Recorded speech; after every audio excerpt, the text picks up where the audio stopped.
વાણીના વંદન અને માતા ત્રિશલાના નંદન એવા વીર પ્રભુ મહાવીરને વંદન કરતા આપ સૌને મારા જય જિનેન્દ્ર.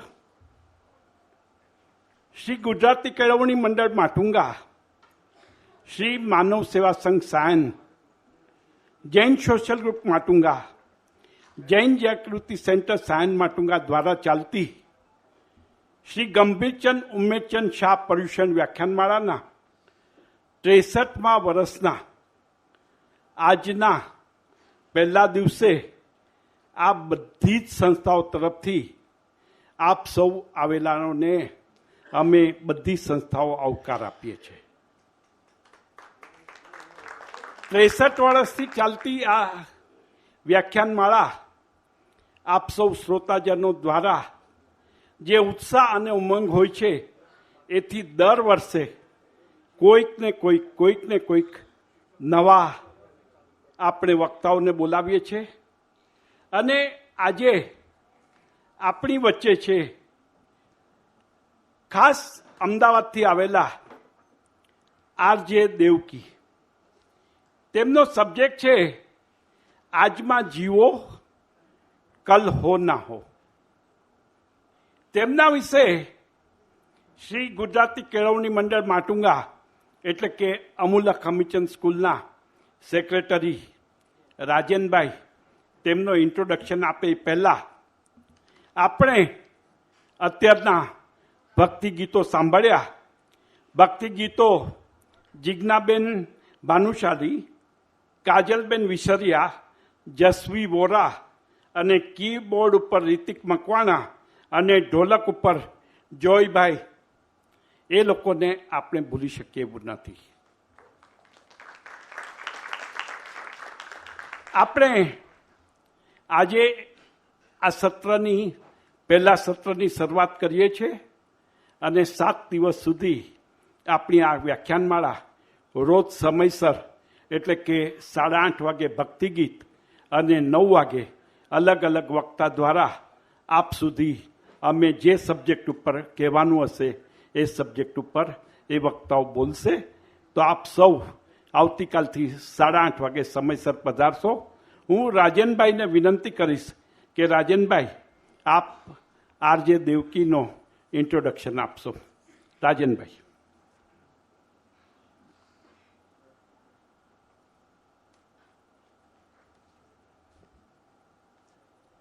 જય જિનેન્દ્ર.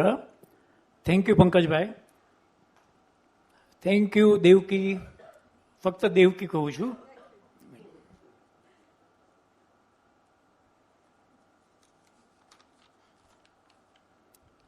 દેવકી મેડમ કોઈ પરિચયને મોહતાજ નથી.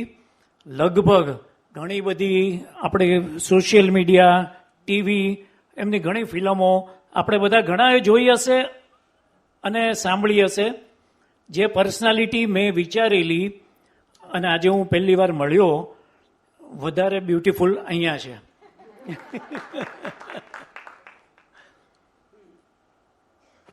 તો આ ફોર્માલિટી છે ખાલી, એમને કંઈ જરૂર નથી આવી એમના ઇન્ટ્રોડક્શનની. પણ આરજે દેવકી, જેનો અવાજ જ તેની ઓળખાણ છે, શ્રોતાઓ દ્વારા તેને પ્રેમથી ભારત કી રાની તરીકેનું બિરુદ અપાયું છે. છેલ્લા 2 દાયકામાં સૌથી વધુ પુરસ્કૃત આરજે દેવકી ભારતીય મીડિયામાં એક શક્તિશાળી અવાજ છે. તેમણે 23 વર્ષ રેડિયોમાં અને 30 વર્ષ થિયેટરમાં કામ કર્યું છે. સંગીત નાટક academy national award in acting 2019 દ્વારા પ્રતિષ્ઠિત ઉસ્તાદ બિસ્મિલ્લા ખાન યુવા પુરસ્કાર પ્રાપ્ત કરનાર તેમણે ન્યુયોર્કમાં આઈફા, બહુ મોટી વાત છે, આઈફા સહિત વૈશ્વિક સ્તરે 5000થી વધુ શોનું સંચાલન કર્યું છે. અને લગભગ દરેક પ્રતિષ્ઠિત બોલિવૂડ સેલિબ્રિટીઝના ઇન્ટરવ્યૂ લીધા છે. 12 લાખથી વધુ ફોલોઅર્સ સાથે તેઓ એશિયાના ટોચના 500 પ્રભાવશાળી લોકોમાં સામેલ છે. ન્યુયોર્ક પ્રેસ રિલીઝમાંથી તેમના અભિનયના શ્રેયમાં પ્રશંસીય નાટકો અકુપાર, સમુદ્ર મંથન, ધાડ અને ફિલ્મો હું ઇકબાલ, કેરી વગેરે સામેલ છે. પોતાની પ્રામાણિકતા, ઊંડાણ અને અજોડ સ્ટેજ હાજરી માટે જાણીતી દેવકી સત્ય, હિંમત અને પરિવર્તનશીલ જનહિતમાં જારી અને 1 મિનિટની વાર્તા કહે તો એક અગ્રણી અવાજ છે. તો હવે દેવકી કે સાથ જન આપકે સબકે હિત में જારી. ચલો. All right, very good. કેટલા બધા લોકો છેલ્લે છેલ્લેથી આવ્યા છે? કેમ આટલા બધા મોડા આવ્યા? અમે ક્યારના રાહ જોઈએ છે તમારી. નાહવા ગયા હતા વરસાદમાં? આજે? છેલ્લા 3 દિવસથી શું કરતા હતા? અમે તો ગભરાઈ ગયેલા બધા કે આજે ભેગા થઈશું કે નહીં. કેવો જબરજસ્ત વરસાદ પડ્યો છેલ્લા 2 દિવસમાં અહીંયા. નહીં, તમારી હેટ મસ્ત છે. હું આવી ત્યારની તમારી હેટ જોઈ રહી છું. The only person who is wearing hat. એક સમય હતો નહીં જયારે કેટલા બધા લોકો હેટ પહેરતા હતા. નાઉ ઇટ્સ જસ્ટ ગોન. કેમ છો? મજામાં? શાતા છે? શાતા છે? હા, ખાઈ પીને મોજ છે. કેમ આજે પર્યુષણના પહેલા દિવસે અમે કોઈને આવું કહેતા નથી સાંભળ્યા કે ખાઈ પીને મોજ છે. કોકને હોય, વાત સાચી છે. તો મારું નામ છે દેવકી અને હું અમદાવાદ અને મુંબઈ બંને જગ્યાએ કામ કરું છું ઘણા બધા વર્ષોથી. અમારી 3 પેઢી જે છે એ નાટકોમાં કામ કરે છે. મારા નાના એમણે ભારતનો સૌથી પહેલો થિયેટર કોર્સ ડિઝાઇન કરેલો, એટલે પૃથ્વીરાજ કપૂરની સાથે નાટકો કરતા. તો રાજ કપૂર વિંગમાં ઉભા રહીને મારા દાદા પરફોર્મ કરતા હોય ત્યારે રડતા એમને જોતા જોતા. અને અમારા નાટકોમાં લાઇટ્સ ડિઝાઇન કરતા. ધીસ ઇઝ ઇવન બિફોર પૃથ્વી બન્યું, એની પહેલાની વાત છે, જ્યારે ઇપ્ટા નામની મૂવમેન્ટ શરૂ થયેલી ઇન્ડિપેન્ડન્સ પહેલા, ઇન્ડિયન પીપલ થિયેટર્સ એસોસિએશન, જેમાં રવિન્દ્રનાથ ટેગોર, દીના પાઠક, મારા નાના જશવંત ઠાકર, પછી પૃથ્વીરાજ કપૂર, આ બધા એક સાથે હતા. મારા ફાધર નેશનલ સ્કૂલ ઓફ ડ્રામામાં ભણ્યા છે, એનએસડી દિલ્હીમાં, અને એટલે એ પણ વર્ષોથી નાટકો કરતા. અને મારા મમ્મી પણ નાટકો કરે છે. એટલે અમને ગળથુથીમાં નાટક મળ્યું છે. અને આ તો પછી રેડિયો તો આડવાત થઈ ગઈ છે, પણ હવે એ આડવાત 23 વર્ષ ચાલી એટલે થોડી લાંબી થઈ ગઈ છે. હું કીધા કરું છું કે મારું જિંદગીનું સૌથી લાંબુ કમિટમેન્ટ કોઈ છોકરા જોડે નથી, રેડિયો જોડે છે.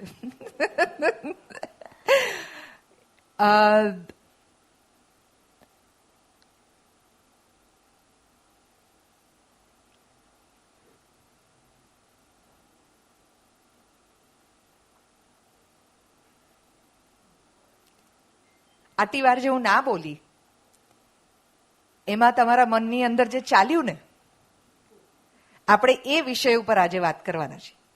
કારણ કે એ પહેલા હું જે બોલતી હતી ને એ પછી હું જે બોલવાની છું એમાં બની શકે કે તમે મોબાઈલ જુઓ, બાજુવાળી વ્યક્તિ સાથે વાત કરો, તમારા મગજમાં કોઈ બીજો વિચાર ચાલતો હોય ને હું કોઈ બીજી વાત કરતી હોઉં.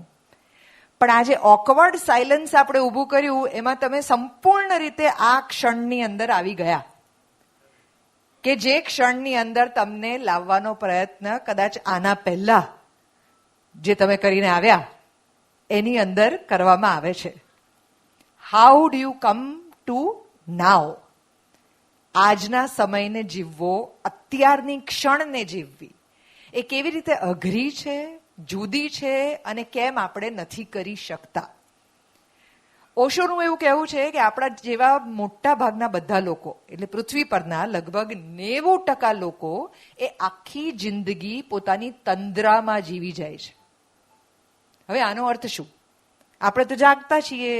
તમે અત્યારે હું બોલું છું, માથું હલાવો છો, તમને ખબર છે ધીરે ધીરે કે 2 વર્ષ પહેલા મારું વજન જેટલું હતું એના કરતા આજે 2 કિલો વધારે છે કે 6 કિલો વધારે છે, કે પહેલા માથામાં વાળ કાળા હતા ને હવે ધીરે ધીરે ધોળા થવા માંડ્યા છે, કે હવે પહેલા તમારું બાળક 2 વર્ષનું હતું હવે 22 વર્ષનું છે. તો સમય તો બદલાતો તમે જોઈ રહ્યા છો ને, તમે સામે સામે બધું બદલાતું જોઈ રહ્યા છો. આ મેટ્રોનું ખોદકામ જે છે, અને પછી ધીરે ધીરે મેટ્રો ચાલુ થઈ મુંબઈની અંદર, તો છેલ્લા 10 વર્ષથી તમે સહન કરી રહ્યા છો, પણ અલગ અલગ લેવલ પર ને. પહેલા પાયો નંખાયો, પછી ધીરે ધીરે પિલર્સ નંખાયા, પછી એની ઉપર મેટ્રો ચાલુ થઈ, પછી એને ત્રાસ કર્યો, વોટેવર. આ બધું જે છે એ તમારી આસપાસ ચાલી રહ્યું છે. પહેલા જાડી દિવાલો હતી 2 રૂમની વચ્ચે, હવે નવા કન્સ્ટ્રક્શનમાં પાતળી દિવાલો છે. આ બધા જ ફેરફારો તમને ખબર છે, પણ એ ફેરફારોની સાથે સાથે એવું કેમ થાય છે કે આપણે આપણા ગયેલા સમયને બહુ જ યાદ કરતા હોઈએ છીએ. મેં હમણાં જેટલા લોકો ટ્રસ્ટીઝ છે એ બધા સાથે વાત કરી. અત્યારે આજે આખું ગ્રુપ છે, આ બધા અહીંયા આ સ્કૂલમાં ભણ્યા છે. દુનિયામાંના દરેક લોકો પોતાના સ્કૂલ ડેઝ બહુ સારા હતા. મારું બાળપણ બહુ સારું હતું, અરે કોલેજમાં બહુ મજા આવતી હતી. આ વાત મોટા થયા પછી જ કેમ કરે છે? જે સ્કૂલમાં હોય એને દોડા દોડ હોય છે કોલેજમાં આવવાની, જે કોલેજમાં હોય એને દોડા દોડ હોય છે હું મારા પૈસા કમાતો કે કમાતી થઈ જાઉં એટલે સારું. જેવું એ ચાલુ થઈ જાય એટલે પછી થઈ જાય કે લગ્ન થઈ જાય તો સારું, ગમતા પાત્ર સાથે મળી જઈએ તો સારું. એકવાર ગમતું પાત્ર મળી ગયું પછી હવે આ મારી માથાકૂટ જે ચાલુ થઈ ગઈ છે જિંદગીની અંદર, આ મારો પીછો છોડે તો સારું. દિવસના કેટલા ફોન કરે છે ને મારી પર કેટલી નજર રાખે છે ને આ ને તે. પછી છોકરા થઈ જાય તો સારું. પછી છોકરા થઈ જાય એટલે પહેલા નહોતા ત્યારે કેવી મજા આવતી હતી, કેવા એમને ફરી શકતા હતા, એવી બધી વાતો આવે. તો વિસરાઈ ગયેલો સમય જે છે એ જ હંમેશા આપણને કેમ વધુ ગમે છે? જો એ સમય એટલો સારો હતો તો સ્કૂલમાં હતા ત્યારે કેમ એવું નહોતું લાગતું કે અત્યારે બહુ જ મજા આવે છે, અહીંથી આગળ ખસવું જ નથી, 5મા ધોરણમાંથી 6ઠ્ઠા ધોરણમાં જવું જ નથી? આવું ક્યારે 5મા ધોરણમાં થયેલું યાદ છે? નથી થતું. જ્યારે લોકો લગ્ન પહેલા, ધારો કે પ્રેમ લગ્ન કોઈએ કર્યા હોય તો એ જે કોર્ટશીપ પીરિયડ હોય છે, કોર્ટશીપ પીરિયડમાં હોય ત્યારે તો ઝઘડતા ને લડતા જ હોય છે. પછી લગ્ન થઈ જાય એટલે એમને લાગે કે બધું સરખું થઈ જાય, પછી લગ્ન થઈ જાય એના પછી પાછું ગડબડ. કોઈક એવા લોકો હશે કે જેનું વજન 50 કિલો હોય, 50 કિલોમાંથી 60 કિલો થઈ જાય ત્યારે એમને થાય કે હું 50 કિલોની હતી ત્યારે કેટલી પાતળી હતી, અરે મારા લગ્નના ફોટા તમે જુઓ. પણ અત્યારે જે છે એમાં મજા આવે છે કે અત્યારે જે છે એની હંમેશા તકલીફ જ છે. અરે મારા વાળ હું 20 વર્ષની હતી ત્યારે તો એટલા બધા સરસ હતા, હવે જતા રહ્યા એ વાળ. તો 20 વર્ષના હતા ત્યારે રોજ પોતાના વાળને જોઈને ખુશ થતા હતા કે ક્યાં બાત હે, મારા કેટલા સરસ વાળ છે. તો આ શું પ્રોબ્લેમ છે કે જે સમય વીતી જાય એના પછી જ આપણને આનંદ આપે છે? હવે એક બીજી ક્ષણની વાત કરીએ આપણે. અમે તો છે ને આ દિવાળીની અંદર ગ્રીસ જવાના છીએ. દિવાળીમાં બહુ મજા આવવાની છે. મામાના ઘરે જઈશું ને તો બહુ જ મજા આવશે. વીકેન્ડમાં બહુ જ મજા આવવાની છે. અમારે ત્યાં જમણવાર છે ને એમાં બહુ મજા આવવાની છે.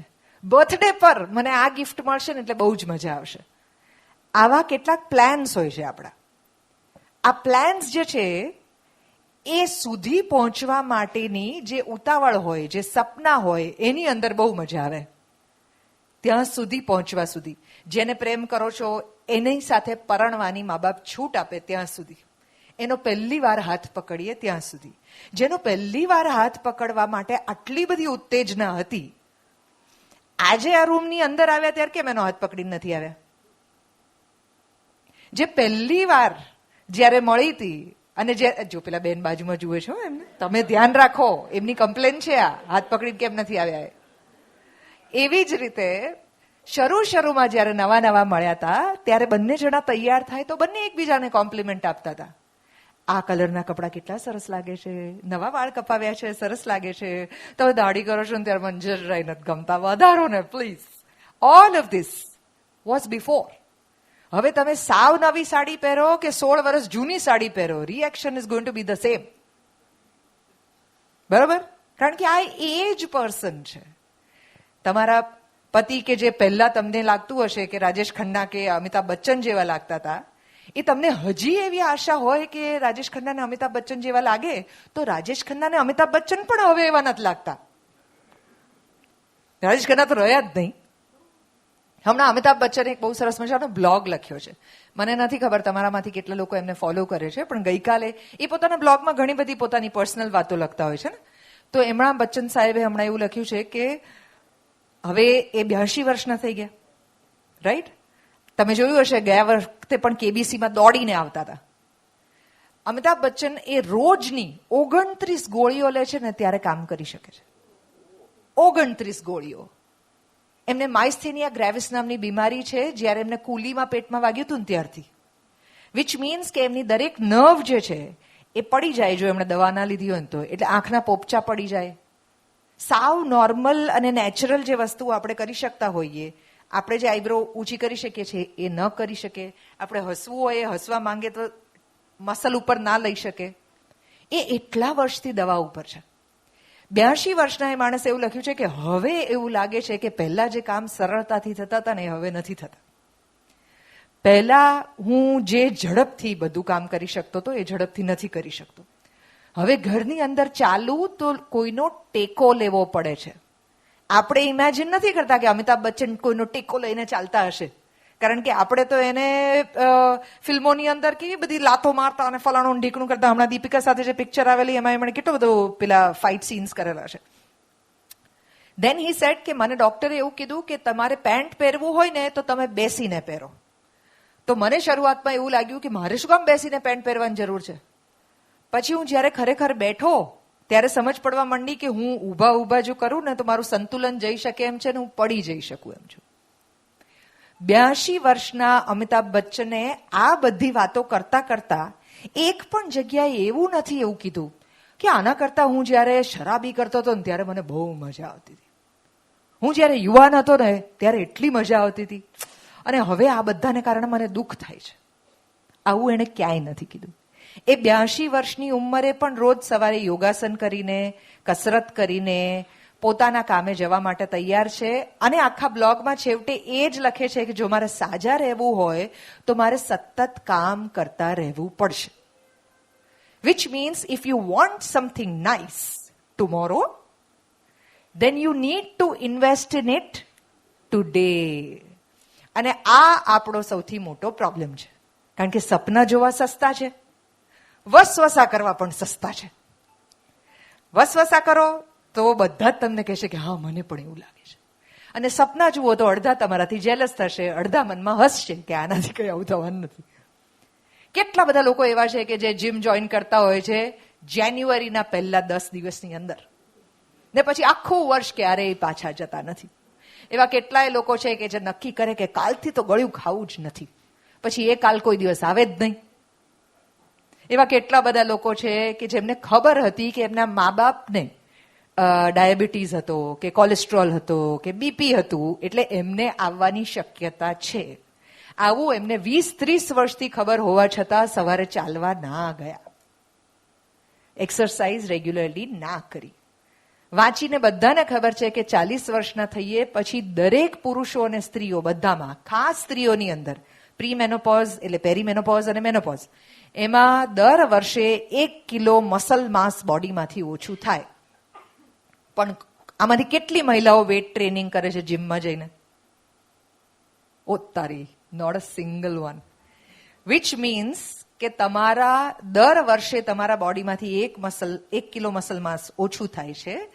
વિચ મીન્સ તમારે બધાને ઓપરેશન અલગ અલગ પ્રકારના આવવાના છે. જો ના જોઈતા હોય તો આ ઉંમરે પણ 70 વર્ષના હો કે 75 વર્ષના હો, હજી પણ વેટ ટ્રેનિંગ માટે મોડું નથી થયું, કરી શકાય એમ છે.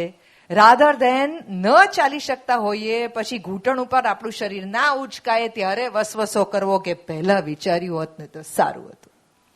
હું એવા કેટલા બધા ડોક્ટર્સને જાણું છું કે જે બધા જ એવું કહે છે કે એમની પાસે દર્દી આવીને એવું કહેતા હોય છે કે મને એવું હતું કે મારી પાસે હજી ટાઈમ છે, મને એવું લાગે છે કે હું પહોંચી વળત, મને એવું લાગતું હતું કે બસ આ એક કામ પતી જાય ને એટલે કરી લઉં. સૌથી વધારે મફત પણ સૌથી વધારે અગત્યનું તમારી પાસે જે છે એ છે તમારું પોતાનું શરીર. અને જૈન ધર્મ તમને બહુ જ સરસ રીતે તમારું મન અને શરીર તમે કેવી રીતે સ્વસ્થ અને કન્સિસ્ટન્ટલી એટ વર્ક રાખી શકો એવા બધા જ સૂત્રો આપી ચૂક્યું છે. પણ એમને કારણે અહીંયાના કેટલા લોકોની હેલ્થ ખૂબ સારી થઈ છે એ મને નથી ખબર. એ તમારે જાતે નક્કી કરવાનું છે, કારણ કે તમે કેટલી ગોળીઓ લો છો મને નથી ખબર. બચ્ચન સાહેબની ભલે મને ખબર હોય. અત્યારમાં જીવવું એનો એક બહુ સરસ મજાનો લેસન હું શાહરૂખ ખાન પાસેથી શીખેલી. શાહરૂખ ખાન એમની ફિલ્મ રઈસના પ્રમોશન માટે અમદાવાદ આવેલા, તો અમે બંને જણાએ ઇન્ટરવ્યુ કર્યો હતો. એ ઇન્ટરવ્યુ પત્યો, એના પછી એક મોટી પ્રેસ કોન્ફરન્સ હતી. તો એમાં એક લગભગ 20-21 વર્ષની છોકરીએ હાથ ઉપર કર્યો. મને લાગે છે રઈસ નહીં, રાવણ વાળું. રઈસ વાળું તો અલગ હતું. રાવણ નામની એક ફિલ્મ આવેલી એની, જેમાં છમક છલ્લો સોંગ હતું. હા, તો એ ફિલ્મનો ટ્રેલર એ દબંગ ફિલ્મના રિલીઝ પર વચ્ચે વાગવાનું હતું. 10 સપ્ટેમ્બર 2010ની વાત છે આ, કારણ કે 10 સપ્ટેમ્બર 2010 પહેલી દબંગ રિલીઝ થયેલી. તો શાહરૂખ ખાન એના પ્રમોશન માટે આવેલા, અને એ વખતે શાહરૂખ અને સલમાન બંને એકબીજા જોડે વાત નહોતા કરતા. એટલે ઓડિયન્સમાંથી એક છોકરીએ હાથ ઉપર કરીને એવું પૂછ્યું, સવાલ પૂછવા માટે શાહરૂખ ખાનને એને કીધું કે હા બોલો બોલો બેટા. સો એણે કીધું કે क्या आपने जानबूझ के सलमान खान की फिल्म के अंदर अपनी फिल्म का ट्रेलर रिलीज करवाया है? એટલે શાહરૂખ ખાને એની સામે જોયું અને પછી એને પૂછ્યું કે डार्लिंग कितने साल की हो तुम? એટલે એણે કીધું 21 साल की हूं. શાહરૂખે પૂછ્યું क्या बनना चाहती हो? એણે કીધું मैं फिल्म डायरेक्टर बनना चाहती हूं. शाहरुख खान ने कहा तुम जितने साल की हो उतने सालों से मैं फिल्में करता हूं. हो सकता है कि तुम्हारी जिंदगी में ये एक ही चांस है जिसमें तुम शाहरुख खान से मिली हो, जिसने 21 साल से फिल्में की हैं. क्या इस क्षण में तुम यही जानना चाहती हो कि मैंने सलमान खान की पिक्चर में मेरी फिल्म का ट्रेलर क्यों रिलीज किया? આખા હોલમાં સોપો પડી ગયો હતો. Because everybody understood what he is trying to say, કે તમારી પાસે આ ક્ષણ જે છે, અત્યારે જે છે, આ મોમેન્ટ જે છે, એની તમે કેટલી વેલ્યુ કરી શકો એમ છો, એના માટેની તમારી તૈયારી કેટલી છે. કેટલા બધા લોકો એવું માનતા હોય છે કે જ્યારે એ ક્ષણ આવશે ને ત્યારે તૈયારી કરવાની શરૂ કરીશું, અને મોડું મોડું મોડું મોડું મોડું થતું જાય છે. અને એવા કેટલાય લોકો છે કે જે વર્ષોના વર્ષો સુધી રિયાઝ કરીને તૈયાર છે કે જે દિવસે ક્ષણ મળે ને એ દિવસે દુનિયાને બતાડી દઈશું કે તમારી અંદર શું ખમીર છે, તમારી અંદર શું તાકાત છે, શું તેજ છે. હવે આ એમ્બિશનની રીતે પણ હોઈ શકે, આ હેલ્થની રીતે પણ હોઈ શકે, આ તમારી ગમતી વ્યક્તિને વહાલ કરવાની રીત પણ હોઈ શકે. એવા કેટલાય લોકો છે જેમણે કોવિડમાં પોતાના માણસો ખોયા છે. એવા કેટલાય લોકો છે જેમના જુવાન ફેમિલી મેમ્બર્સ કોવિડ પછી જતા રહ્યા છે.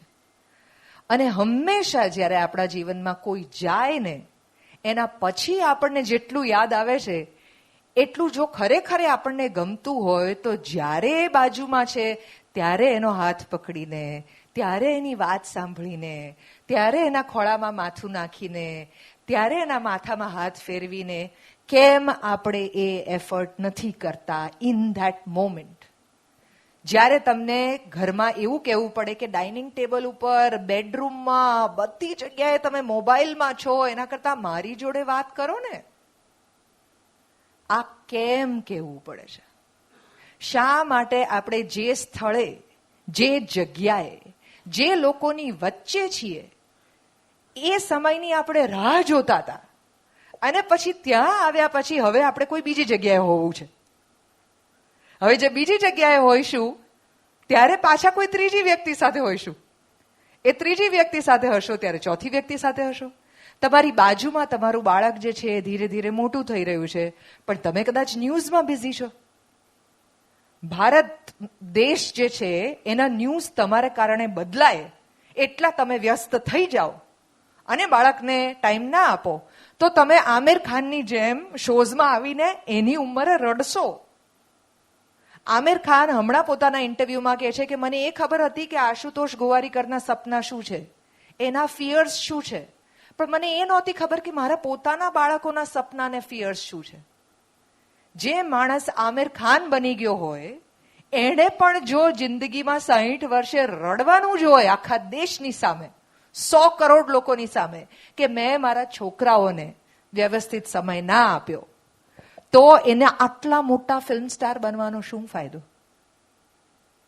જો છેવટે તમને કોક બાબત માટે તો રડવું આવવાનું જ છે.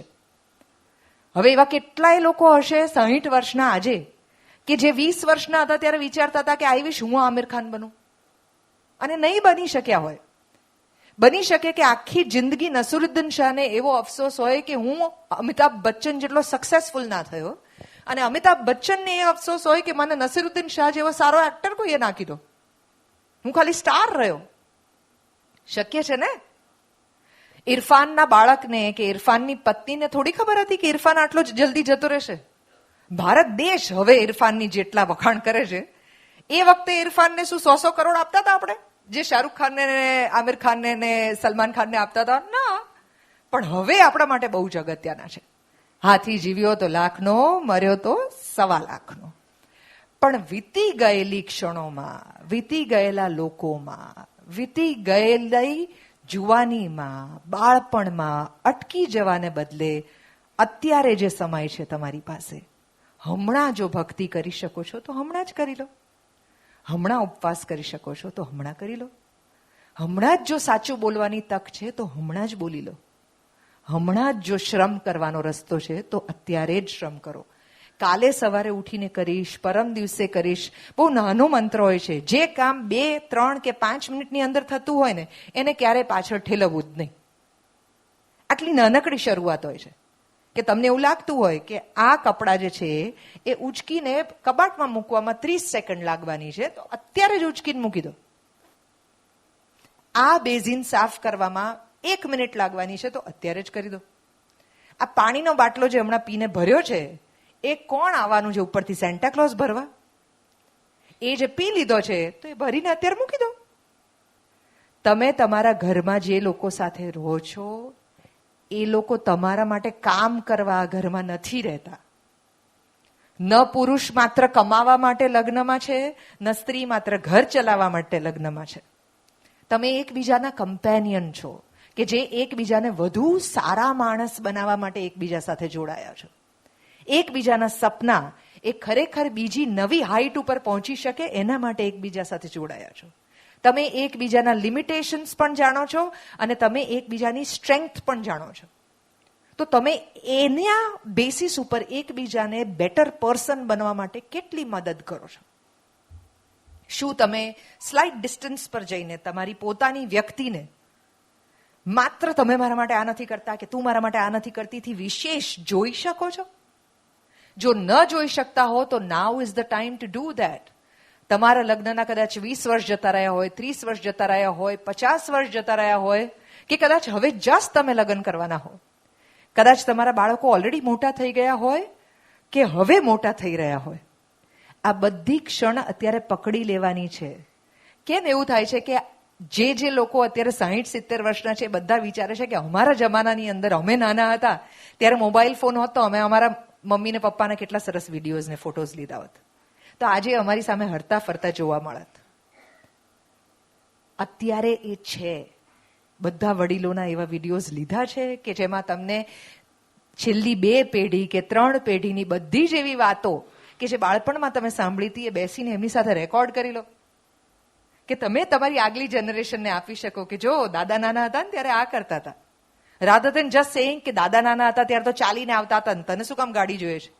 કારણ કે દાદા નાના હતા ત્યારે ગાડી નહોતી એટલે ચાલીને આવતા હતા. તમારો સમય બદલાયો છે તો અત્યારના સમયને સ્વીકારી લો.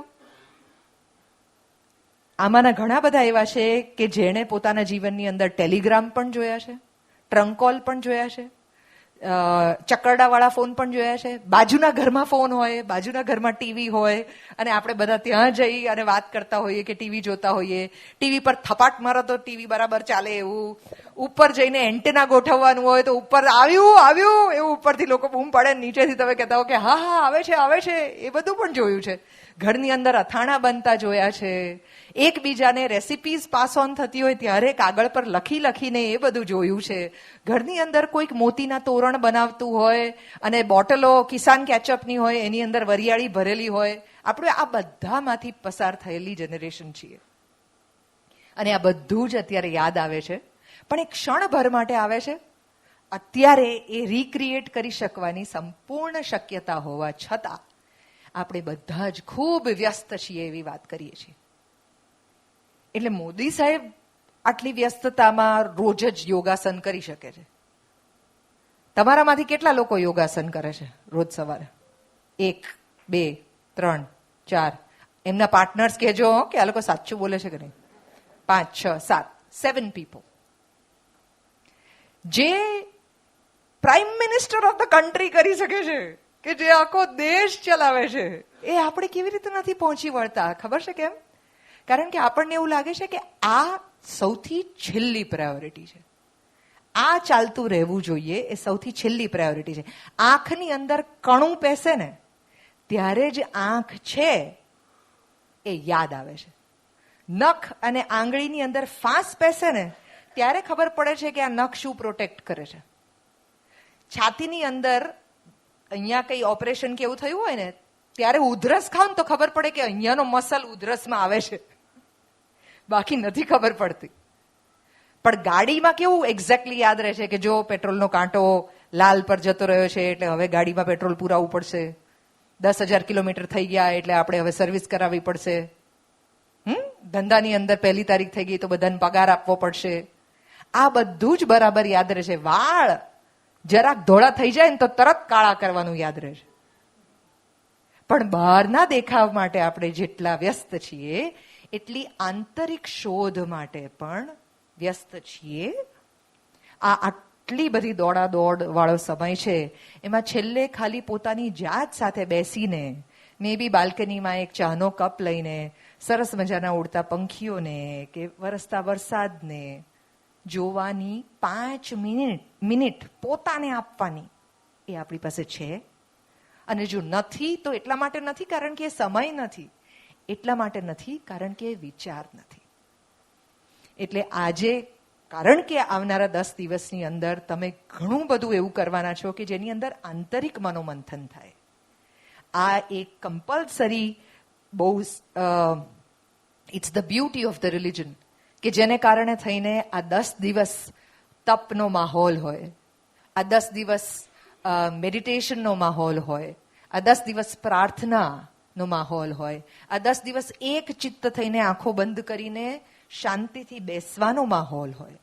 આ આખા સમયની અંદર પોતાની જાતે વાત કરીને મે બી આ બધું પૂરું થાય એટલે રોજ રાતે ઘરે જઈને એક કાગળ અને પેન લઈને હજી શું શું કરવાની ઈચ્છા છે મનની અંદર, અને આમાંનું કેટલું અત્યારે થઈ શકે એમ છે.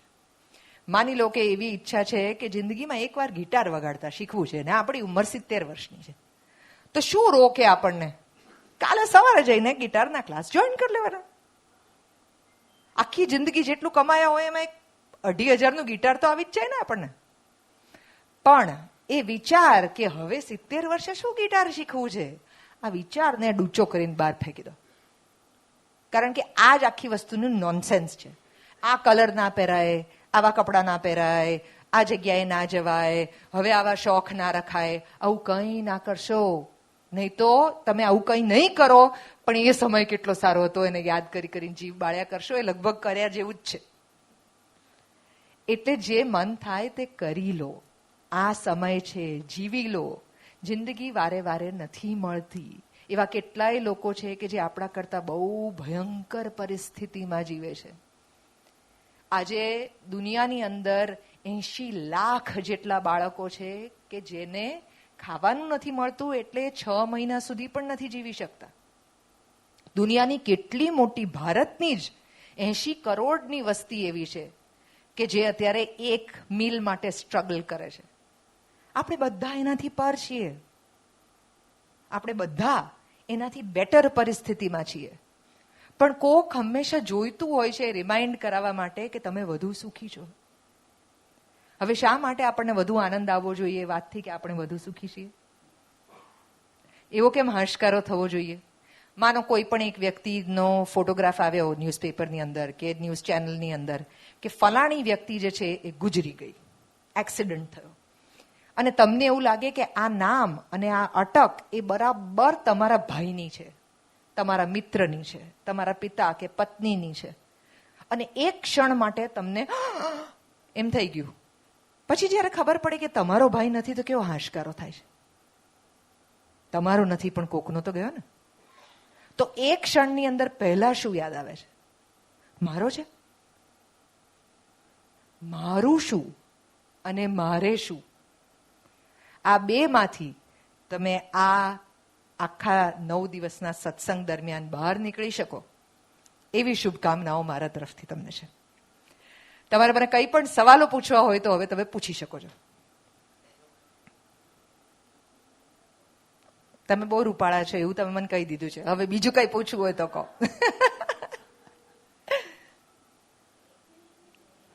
એક મિનિટની વાર્તા કહું? ઓકે.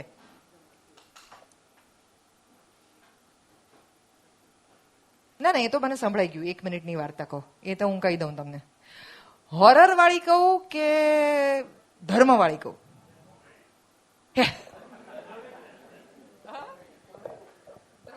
ત્રણે કહું. સારું, હું હોરર ને કોમેડી ને ધર્મ આવું ત્રણેય ભેગું કેવી રીતે કરું? છૂટું છૂટું કહું નહીં તો ગડબડ થઈ જશે. બે બહેનો એ મંદિરની અંદર જાય છે. રોજ જ જાય દેરાસર અને પૂજા કરે. રોજ જ પૂજા કરે, પાછા આવે, સાથે જાય, પૂજા કરે, પાછા આવે. પહેલા બેન જે છે એમને પૂજાનું ફળ મળી જાય છે, બીજા બેનને નથી મળતું. એટલે એ મંદિરમાં કે દેરાસરમાં જઈને ધોકો કરે છે કે મેં અને એમણે બંને જણાએ એક સરખી પૂજા કરી, બંને જણાએ એક સરખી વાર તમારા ધક્કા ખાધા. તમે એમને ત્યાં દીકરો આપ્યો, મારે ત્યાં કેમ નહીં? માતાજીનું મંદિર હતું. માતાજીએ કીધું કે એ બેન જેટલી વાર અહીંયા આવતા હતા ને ત્યારે મારી પાસે બાળક માંગતા હતા, તમે જેટલી વાર અહીંયા આવતા હતા ને ત્યારે દીકરો માંગતા હતા. માતાના મંદિરમાં આવો છો, દેવીના મંદિરમાં આવો છો, અને ઘરે દેવી નથી જોઈતી તો એ તો નહીં મળે. આ પહેલી 1 મિનિટની વાર્તા અને બહુ જ યાદ રાખવા જેવી છે. ભારતની અંદર હવે ક્રાઇસિસ થવા માંડી છે. સ્ત્રીઓ ઓછી થઈ ગઈ છે અને પુરુષો વધુ થઈ ગયા છે. પછી તમને ખબર છે ને પુરુષોને શું ઓપ્શન રહેશે? તો અમે મસ્ત છીએ, અમને રાખો ઓપ્શનમાં. બીજી વાત, મુંબઈમાં એક છોકરી રહેતી હતી. એ છોકરી અહીંયા એક ઘર રેન્ટ કરીને રહેતી હતી 1 BHK ની અંદર. ભણવા માટે અહીંયા આવી હતી. પોતાના મિત્રો સાથે સાંજે બહાર ગઈ. મિત્રોમાં એક બીજો છોકરો પણ મળ્યો. એ દિલ્હી રહેતો હતો. એ દિવસે આવેલો અને એને વહેલી સવારે એરપોર્ટ પાછા જવાનું હતું. બાકી બધા મિત્રો જે છે છૂટા પડી ગયા અને આ છોકરી અને આ છોકરો બંને જણાને વાતો કરવામાં બહુ મજા આવી. તો એ લોકો થોડું લાંબુ બેઠા, ખાધું પીધું. પછી પેલી છોકરી કહે કે તું અત્યારથી એરપોર્ટ જઈને શું કરીશ? હજી તો 5 કલાક બાકી છે, તો તું મારા ઘરે ચાલ, 2-3 કલાક સુઈ જા, એરપોર્ટ નજીક જ છે તો પછી તું જઈ શકીશ. એટલે પેલો છોકરા જેને દિલ્હી જવાનું હતું એને કીધું કે હા સારું, કાંઈ વાંધો નહીં. એટલે બંને જણા ઘરે આવ્યા. ઘરે આવ્યા એટલે પેલી છોકરીએ કીધું કે હું બેડ ઉપર સુઈ જાઉં છું અને તું અહીંયા નીચે ગાતું પાથરીને સુઈ જા. પેલા છોકરાએ કીધું સારું. એ છોકરો સૂતો અને તરત જ ઊભો થઈને કહે કે મને ભૂખ લાગી છે. પેલી છોકરીએ કીધું શેના માટે? પણ આપણે હમણાં તો આટલું બધું ખાઈને આવ્યા. પેલો છોકરો કે ના, મને બહુ જ ભૂખ લાગી છે, મારે અત્યારે ને અત્યારે જ કંઈ ખાવું પડશે ને મારે કંઈક હેવી ખાવું પડશે. પેલી છોકરી કે મારા ઘરમાં તો ખાખરા નહીં, મારે હેવી જ ખાવું પડશે ને તું મને એ ના ખવડાવે તો મારે અત્યારે ને અત્યારે દવા જોઈશે. પેલી છોકરીને થયું કે આટલી સરસ રીતે મારી સાથે વાત કરતો તો ને એકદમ જ કેમ આવી જીદ કરે છે કે તું નીકળે છે કે નહીં, મારી સાથે તારે અત્યારે આવવું જ પડશે. તો પેલી છોકરી થોડી ચીડાઈ ગઈ કે તું જઈને દવા લઈ આવ ને, તારા માટે આવડો મોટો તો છું તું, જા. દિલ્હીથી છે કે અહીંયા આવ્યા તો દવા લેવા ના જઈ શકે? પેલો કે હું તો એકલો નહીં જ જાઉં, મારે તારી સાથે જ જવું છે, હું તો એકલો જતો જ નથી આવી રીતે રાતના, મારી મમ્મીએ ના પાડીશ. પેલી છોકરી કે આ શું આવું વિચિત્ર વર્તન કરે છે? કંટાળીને બંને જણા ઘરની બહાર નીકળ્યા. દરવાજો બંધ થયો. પેલા છોકરાએ બહારથી આગળો લગાડીને કીધું કે તારા બેડની નીચે કોઈ સૂતું છે. આનાથી 2 વાતો નક્કી થાય છે. એક, હંમેશા ઘરે જઈએ ત્યારે બધું જોઈ લેવું. અને બીજું, જરૂરી નથી કે દિલ્હીથી છોકરો આવ્યો એટલે ખરાબ જ હોય.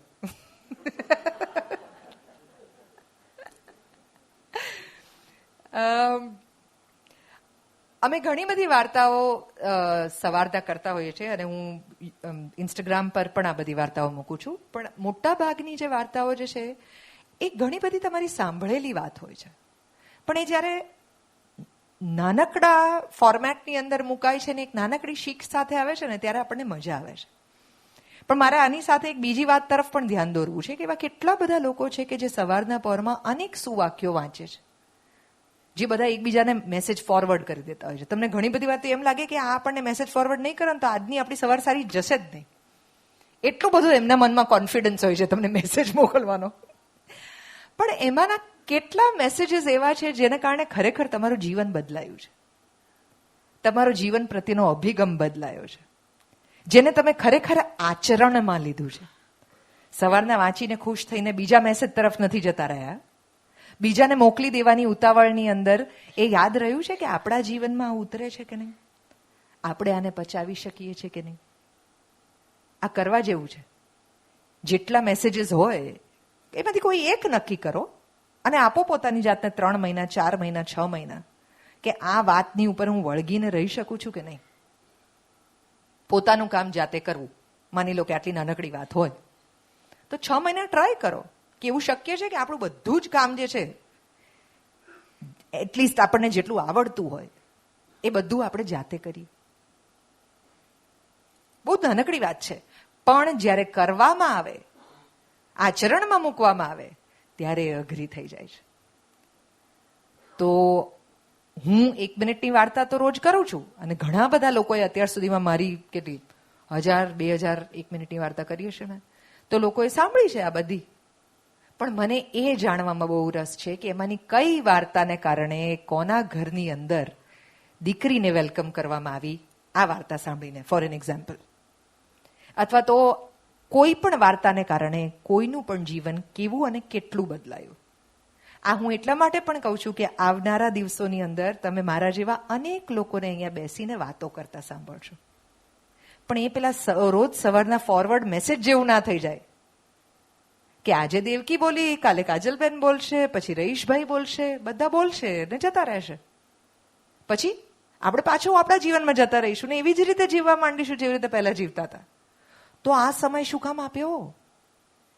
હું એટલા માટે તમને પૂછું છું કારણ કે ધારો કે અહીંયા તમે 200 જણા બેઠા હો અને તમે 200 જણાએ મને 60 મિનિટ માટે સાંભળી હોય, તો હું મારા મનમાં એ વિચારીને એ સમજણ અને સિરિયસનેસ ને જવાબદારી સાથે આવી છું કે તમારા જીવનની 200 જણાની 60 એટલે 200 ગુણ્યા 60 એટલી મિનિટો હું ખાઈ જવાની છું જે તમને જિંદગીમાં ક્યારેય પાછી નથી મળવાની. અને આ સમયનું મારે એવું શું કરવું જોઈએ કે જેને કારણે તમને એનો ફાયદો થાય એ વિચારીને એની પર મહેનત મેં કરી છે. તો તમારા જીવનની એ 200 મિનિટ, 60 મિનિટ જે છે એના માટે જો મને આટલી ચિંતા હોય તો તમને તમારી પોતાની મિનિટ્સ માટે તો ચિંતા હોવી જોઈએ કે નહીં? આપણે પોલીસવાળા જોડે ઝઘડતા હોઈએ છીએ કે આ લોકો જોડે હેલ્મેટ માટે થઈને પૈસા માંગે છે, સીટ બેલ્ટ માટે થઈને પૈસા માંગે છે. અરે એ બિચારો તમને કહે છે કે 1000 રૂપિયા આપો નહીં તો તમારું માથું ફૂટી જશે. તમારું માથું બચાવવા માટે તમારી પર કોઈએ દંડ મૂકવો પડે એવા આપણે કેવા કે માથું મારું બચાવવાનું છે ને દંડ પેલો આપણી પાસેથી લઈ રહ્યો છે. મમ્મી પપ્પાએ લેવો જોઈએ જેણે જન્મ આપ્યો છે એને. પણ આપણે પોતાની જાત વિશે એટલા બધા રિલેક્સ છીએ એવું માનીને કે તકલીફો જે છે ને એ હંમેશા બીજાને થાય છે, બીમારી બીજાને આવે છે, વ્યક્તિ કોઈ બીજાનું જાય છે, ધરતીકંપ કે આગ કે ઇન્સ્યોરન્સ લેવાની જરૂર કોઈ બીજાને હોય, આપણી સાથે ના થાય. એવું માનવાવાળા દરેકે દરેક લોકોને જીવન બહુ અઘરો પાઠ આપે છે. એટલે આપણી સાથે કંઈ પણ થઈ શકે અને જે પણ થાય એનો સ્વીકાર કરવાની તૈયારી હોય, કારણ કે બીજું પણ ઘણું બધું આપણી સાથે થયું છે. કંઈક એક ખરાબ થયું છે એની પાછળ કેટલું બધું સારું થયું છે એનું લિસ્ટ ક્યાંક હોય તો. આજે કામ આપું છું તમને, 1 મહિના માટેનું કામ, અને આને ધર્મ સાથે નથી કોઈ સંબંધ, એટલે તમે તમારા મિત્રોને પણ કહી શકો છો, કોઈ પણ ધર્મની વ્યક્તિ કરી શકશે આ. ઘરની અંદર 2 બરણી રાખજો આજથી, 2 ડબ્બા રાખો, 2 બરણી રાખો, 2 ખાના રાખો, જે રાખવું હોય તે રાખો. અને આખા દિવસની અંદર શું સારું થયું અને શું ખરાબ થયું એની ચિઠ્ઠી લખી અને બરણીની અંદર નાખો.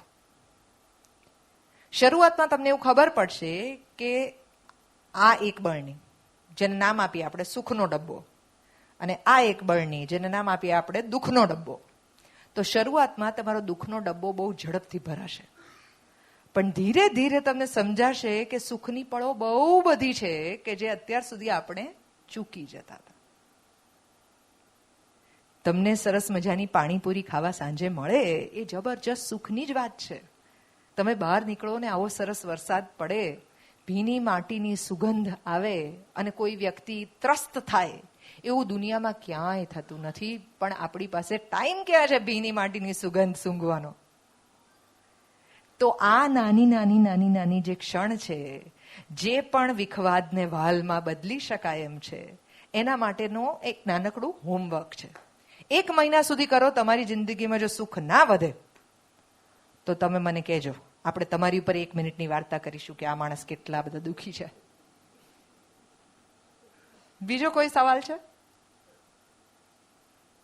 યસ.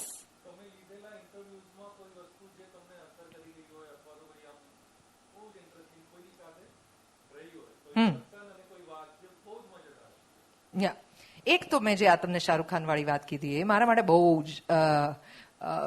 બહુ સચોટ વાત હતી, અને એ ડિરેક્ટલી મને નહોતી કીધી, પણ because I was present there I was really અમેઝડ.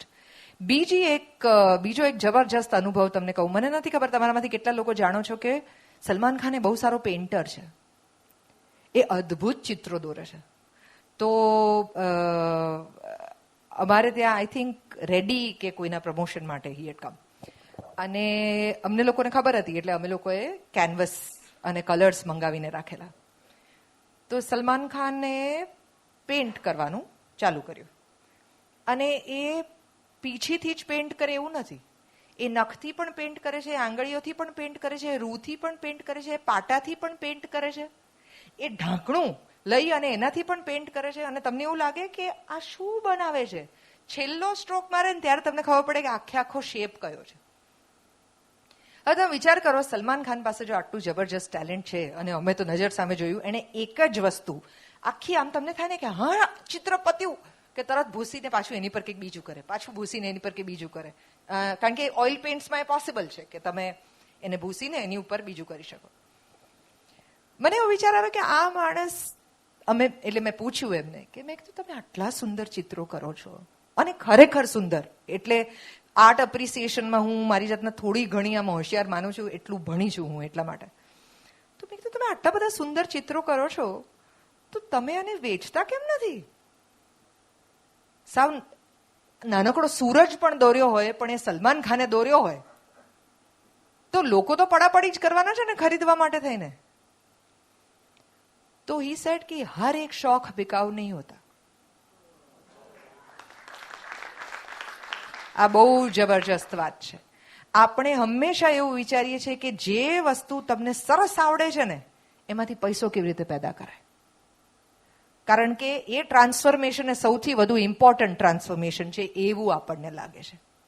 આપણને એવું લાગે છે કે જો આમાંથી પૈસા નથી પેદા કરી શકતા તો આ શીખ્યાનો અર્થ શું?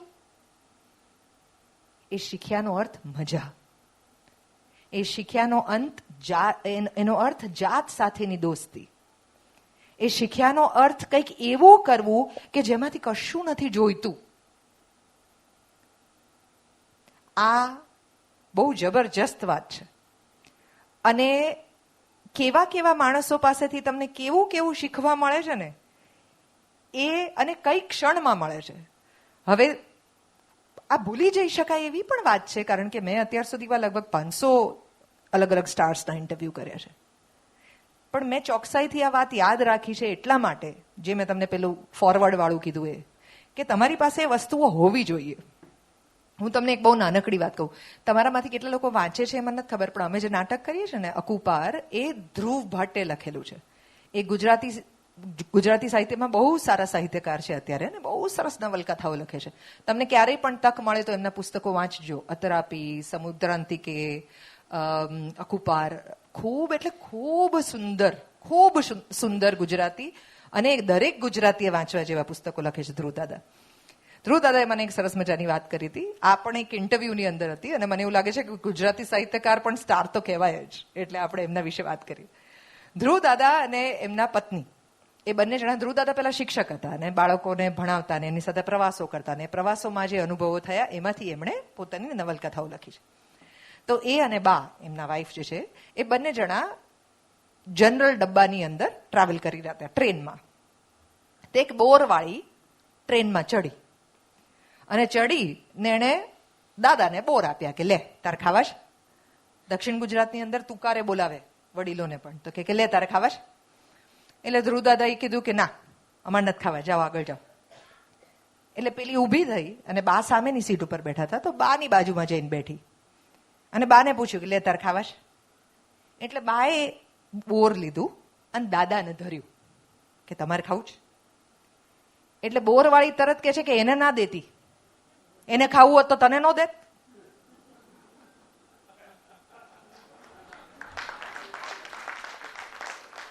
એક બોરવાળી ધ્રુવ દાદા કે મને શીખવી ગઈ કે મારે પહેલા બાને પૂછવું જોઈતું હતું કે મારે નથી જોઈતું, તમારે જોઈએ છે. મેં કેવી બારોબાર ના પાડી દીધી ને બાને જેવું મળ્યું એટલે બાએ તરત મને ધર્યું. બહુ જ સામાન્ય માણસો, બહુ તળના માણસો, બહુ જમીનના માણસો જીવનમાં કંઈક અદ્ભુત શીખવી જતા હોય છે જો આપણે ધ્યાન આપીએ તો.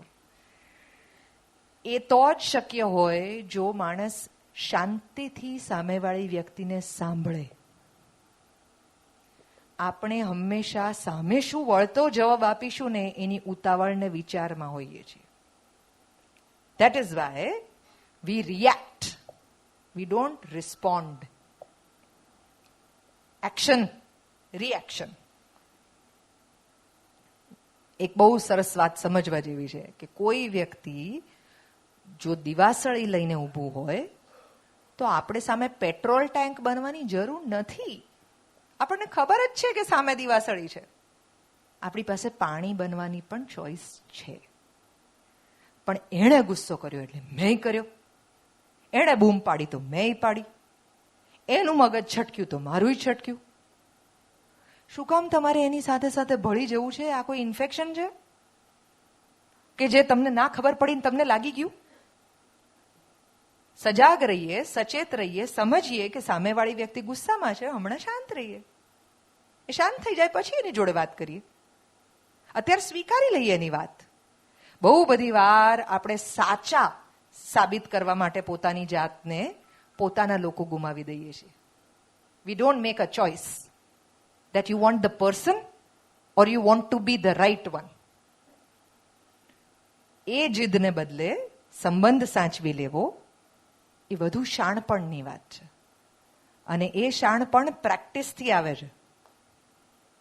શાણપણનું પ્રતિક્રમણ કરવું પડે બેસીને કે એ કેસે આયેગા.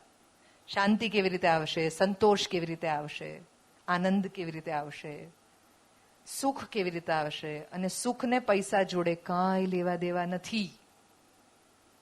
એને કોઈ લેવા દેવા નથી. તમારી પોતાની વ્યક્તિ, મને યાદ છે when my father was dying, મારા માટે સૌથી વધારે એ વેન્ટિલેટર ઉપર હતા અને મારા માટે સૌથી વધારે અગત્યનું હતું કે એ લોકો હવે વેન્ટિલેટર બંધ કરે છે એટલે મને એમના ધબકારા જે છે એ અત્યારે સંભળાઈ રહ્યા છે એ હવે ધીરે રહીને બંધ થઈ જશે. મારું માથું એમની છાતી ઉપર મેં એટલા માટે રાખેલું કે છેલ્લી ક્ષણ સુધી હું એ ધબકારા સાંભળી શકું. મારા માટે એ સોનાની ક્ષણ હતી, ભલે એ જતા હતા તોય.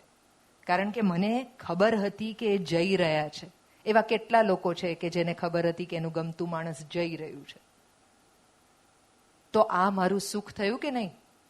હવે હું એ વાતમાં રડું કે મેં મારા ફાધર ગુમાવી દીધા, કે હું એ વાત જોઉં કે હું તો એ લકી પર્સન છું. આજે કેટલાય લોકો છે કે જેને કોવિડની અંદર પોતાના માણસો પેલા રેપરની અંદર મળેલા. હું મારા ફાધર સાથે એમના કોવિડમાં 15 દિવસ આઈસીયુમાં અંદર રહી એમનો હાથ પકડીને બેસી શકી.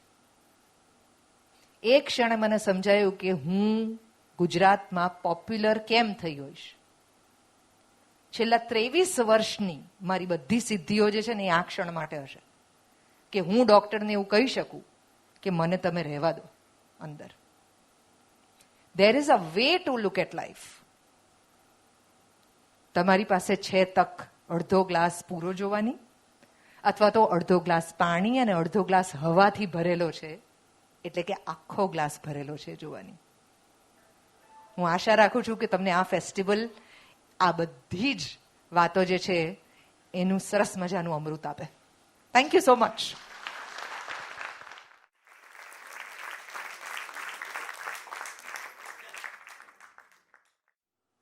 વિસરાઈ ગયેલો સમય આપણને કેમ વધુ સારું લાગે છે? સપના જોવા સસ્તા છે. એકબીજાના સપના નવી હાઈટ ઉપર પહોંચી શકે એની માટે તો આપ બંને ભેગા થયા છો. બહારના દેખાવ માટે આપણે જેટલા વ્યસ્ત છે એટલા અંતરશોધ માટે વ્યસ્ત છો. જે મન થાય તે કરી લ્યો, અને મારું શું, મારે શું. આ હતા આજના આપણા વક્તા આરજે દેવકી. તેમનો સબ્જેક્ટ હતો આજમાં જીવો, કલ હો ના હો. મિત્રો, એક એનાઉન્સમેન્ટ. સન્ડે ફ્રેન્ડ્સ, જે સાયન માટુંગાની બધા જ લોકો એ સંસ્થાને જાણતા હોય છે, તેઓ છેલ્લા 40 વર્ષથી બ્લડ ડોનેશન કેમ્પ, આઈ, સ્કિન અને બોડી ડોનેશનનું કામ ખૂબ સરસ રીતે સાયન હોસ્પિટલમાં કરે છે.